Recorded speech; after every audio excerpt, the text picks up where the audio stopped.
Hello दोस्तों, आज की 2 मिनट सीरीज में we'll discuss about classical languages.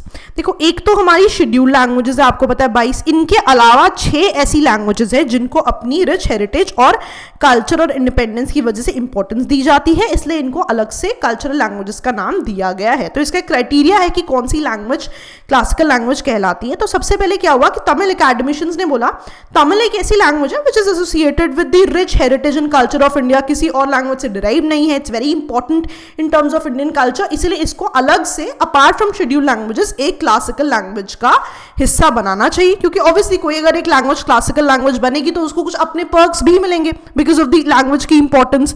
तो क्या हुआ, सरकार ने बोला बात तो सही है यार, तो इन्होंने क्या किया, एक कमेटी बनाई अंडर द प्रिंसिपल ऑफ साहित्य अकादमी। अब इस कमेटी ने क्या बोला कि वैसे तो हमारे पास कोई स्पेसिफिक क्राइटेरिया नहीं है क्लासिकल लैंग्वेजेस का, बट हम क्या करेंगे, जो वर्ल्ड में इन जनरल क्लासिकल लैंग्वेजेस मानी जाती है ना, जैसे कि ग्रीक हो गई, लैटिन हो गई, तो ग्रीक एंड लैटिन का क्या क्राइटेरिया रहा होगा बनने का, उसकी टर्म्स में we'll think and we'll come up with the criteria. ठीक है, तो इन्होंने 4 क्राइटेरिया बनाए जो सरकार ने अब हमें दिए। सबसे पहले उन्होंने बोला कि जो भी ये लैंग्वेजेस हैं, राइट, ये इनका वेरीफाइड हिस्ट्री होनी चाहिए, 1500 से 2000 साल की पुरानी होनी चाहिए ये पूरी की पूरी लैंग्वेज।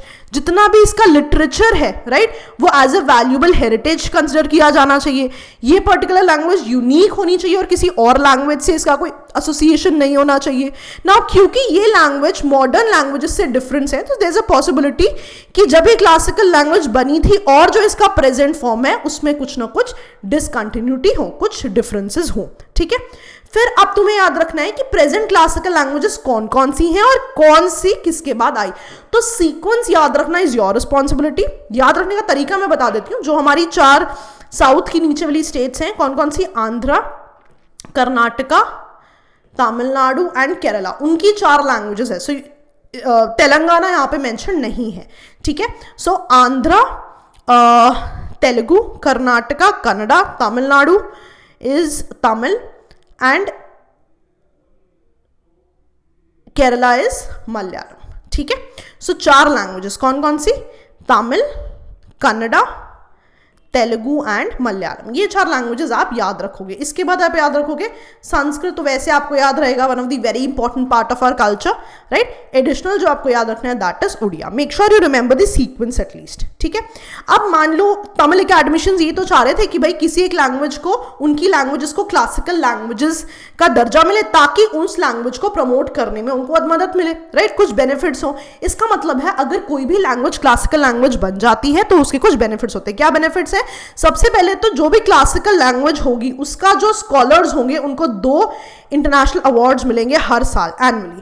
फिर जो भी क्लासिकल लैंग्वेजेस होंगी, राइट, उनके लिए एक सेंटर ऑफ एक्सीलेंस बनाया जाएगा, राइट, और यूजीसी को रिक्वेस्ट किया जाएगा, राइट, कि सेंट्रल यूनिवर्सिटीज में कुछ प्रोफेशनल चेयर्स इस पर्टिकुलर लैंग्वेज की क्रिएट की जाए। तो 4 हमारे क्राइटेरिया क्या थे दोस्तों? पुरानी होनी चाहिए 1500 से 2000 साल। ठीक है, इसके अलावा आपने पढ़ा कि इसका जो लिटरेचर और टेक्स्ट है वैल्यूएबल हेरिटेज होना चाहिए। ठीक है, यूनिक होनी चाहिए और इसके प्रेजेंट और पुराने फॉर्म में डिसकंटिन्यूटी हो सकती है। फिर आपने पढ़ा बेनिफिट्स क्या क्या है, 2 अवार्ड्स मिलते हैं, एक सेंटर ऑफ एक्सीलेंस बनता है और यूजीसी को रिक्वेस्ट किया जाता है प्रोफेशनल चेयर्स के लिए। ठीक है, अब 2 ऐसे आर्टिकल्स हैं जो कि कॉन्स्टिट्यूशन में लैंग्वेज के कॉन्टेक्स्ट में है, तो आपको वो भी पता होने चाहिए। जस्ट थोड़ा give you some additional info. तो आर्टिकल 343 क्या कहता है? जब सबसे पहले बात हुई कि हमारी यूनियन की ऑफिशियल लैंग्वेज क्या होगी, सरकार ने बोला ध्यान देना official language of the union की बात कर रही हूं मैं, right. I am not talking about the states as of now, I am only talking about the official language of the union. ठीक है, यहां पे ये क्या कहने की कोशिश कर रहे हैं, राइट, जब आप यूनियन की ऑफिशियल लैंग्वेज की बात कर रहे हो, राइट, कि जो ऑफिशियल लैंग्वेज है आपकी यूनियन की, ये होनी चाहिए हिंदी देवनागरी स्क्रिप्ट, और जो आपके न्यूमरल्स हैं वो इंटरनेशनल फॉर्म ऑफ न्यूमरल्स होने चाहिए ना, 1 2 3 4 जैसे आप यूज करते हो। बट देन ये भी तो दिक्कत है कि इतने साल से तो अंग्रेज राज करे, इंग्लिश में सारा ऑफिशियल वर्क हो रहा है, so how can we suddenly shift to Hindi? तो सरकार ने बोला, जो कॉन्स्टिट्यूशन बना रही हैं जो लोग, उन्होंने बोला कि ठीक है 15 साल तक हम इंग्लिश को यूज करेंगे एज एन ऑफिशियल लैंग्वेज। ठीक है, इस पर्टिकुलर पीरियड में, ठीक है, इन एडिशन टू इंग्लिश अगर प्रेसिडेंट चाहे, ठीक है, तो हिंदी भी ऐड कर सकते हैं और ये जो international form of English form of numerals हैं, इनमें आप चाहो तो हिंदी में देवनागरी में भी न्यूमरल्स लिखने की बात कर सकते हो। और 15 साल के बाद अगर पार्लियामेंट चाहे तो इसके बेसिस पे लॉ बना सकता है कि what will happen after that, कि इंग्लिश लैंग्वेज का क्या होगा, देवनागरी फॉर्म ऑफ न्यूमरल्स होंगे या नहीं होंगे। दोबारा बता रही हूं, ध्यान से सुनना।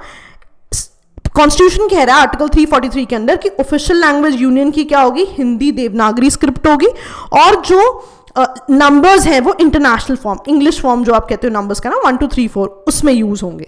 ठीक है, फिर उन्होंने बोला कि पर 15 साल तक इंग्लिश लैंग्वेज यूज होगी। ठीक है, अब अगर प्रेसिडेंट चाहे तो मे यूज हुआ है, इस इंग्लिश के साथ हिंदी को भी इंक्लूड कर सकता है, और जो आपने इंग्लिश में न्यूमरल्स लिखे हैं उनके साथ देवनागरी स्क्रिप्ट में भी न्यूमरल्स ऐड कर सकता है। फिर उन्होंने 15 साल के बाद पार्लियामेंट चाहे, राइट, तो देखें कि ये जो हमने डिसाइड किया था कि हिंदी में देवनागरी स्क्रिप्ट होगी, पर अभी तो इंग्लिश चल रही है कि इंग्लिश लैंग्वेज का क्या करना है, और जो हमने डिसाइड किया था कि इंग्लिश में न्यूमरल्स होंगे, उनमें अगर मुझे देवनागरी में न्यूमरल्स चाहिए तो क्या करना है। तो पार्लियामेंट लॉ बना सकती है इसके कॉन्टेक्स्ट में।